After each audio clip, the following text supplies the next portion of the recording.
turnovers and have your defense working to get those? Yeah, it was huge. Obviously it hasn't been a lack of effort, but it sometimes you can almost press too much, and I was a little worried about that. But just from the get-go tonight, I thought we guys were being aggressive. We had guys really stripping at the football.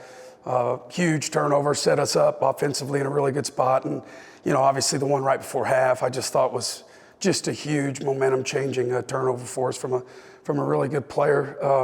And then we continued to work at it the rest of the football game. I think, if my memory serves me right, we got 2 more balls out that we actually didn't fall on. So +4 on the night turnover margin and a blocked punt. So overall, when your defense can do that, it's going to keep you in games, and it's going to give you a really good shot to win each week.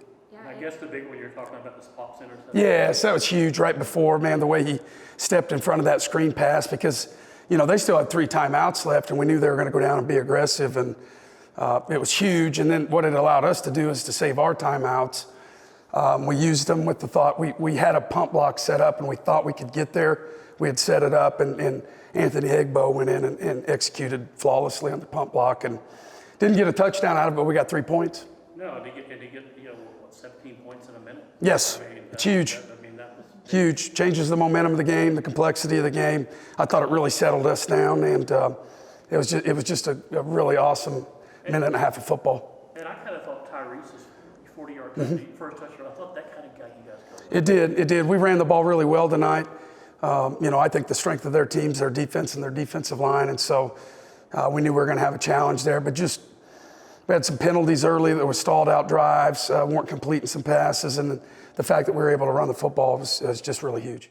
And then you already touched on Tyrese and all of your running backs and stuff. So do you mind talking about their performance? Because in the past couple games, it seems like running with the football has been a little bit of a struggle with you guys. So how did it feel to sort of get your rhythm with running tonight? Yeah, it felt really good. Obviously Dobbins is out, and he's a dynamic weapon, and we're looking forward to him. Supposed to be starting practice Monday, get back and get ready to go Saturday. But, those 2 guys are taking the blunt of it, and Q, our true freshman, was able to come in and do some stuff towards the end of the game as well. But when you can run the football, it just sets up what we do. We're a big play action team. And then obviously you've got to shift a little bit towards the quarterback. So Stone and Peyton, what do you think about their performance tonight? Yeah, I thought they did well. I thought Stone got rid of the football a little bit early on some checkdowns that he didn't have to because the protection was there. Those are things that we can learn from. His ability to move in the pocket when things don't go as exactly as they're supposed to, whether it's receiver gets hung up or the coverage changed on him. I think he's doing a good job of that, not taking negative plays as well, and not forcing the ball. So overall, I thought it's another good night. And, like I said, Wednesday, you just hope with somebody that young, each week he's going to be like a sponge. He's just going to continue to get better. Great, that's all I have for now. I think, running back's the one position here that seems to me like you can afford to lose a guy like Dobbins. And having Smith and White go off for a game like that, that's just credit to what they can do. So time to just elaborate more on that and their performance tonight, specifically with the O-line as well. Yeah, they're a good 1-2 punch. Those guys feed off each other. They run. They like running fresh, and so we've got them on a rotation. One of them's a little bit better at a couple run plays than the other one, so we do a good job of playing to their strengths. Thought the O-line did a really good job of getting settled in.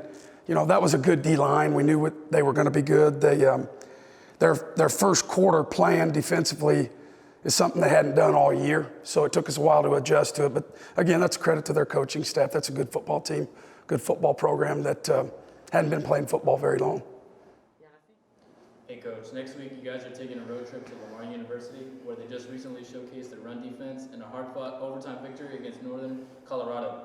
How are you and your staff looking to prepare not just your backfield for Lamar's physicality, but your entire football team? Yeah, first off, the fact that they went up to Northern Colorado and won, that's a tough place to win. I've been there many times as a player and a coach. It's in high elevation. That's an impressive win for them. The big thing with them, their option football team, we worked on it in the summer, spring, and early in fall camp because we're playing them twice. So, it's our first long road trip of the year. It's going to be a huge test for our football team, and the physicality, we've got to be able to match that. And, you're not going to get a lot of possessions when you play them, so you got to make the best of the opportunity when you do. All right, thanks, Coach. You already touched on it a little bit, but I want to go back to that second quarter where you guys made like 2 or 3 touchdowns within the course of like a minute and a half. What was the energy like on the sideline? Yeah. Because from watching where I was sitting, it was Yeah, electric. it was electric. I thought our fans were awesome tonight. They turned out and they stayed, and it was great. But I really thought that got our fans going and got our team going, and the energy at halftime was really well. And it's just when you can get that type of carryover, it really builds confidence for your team.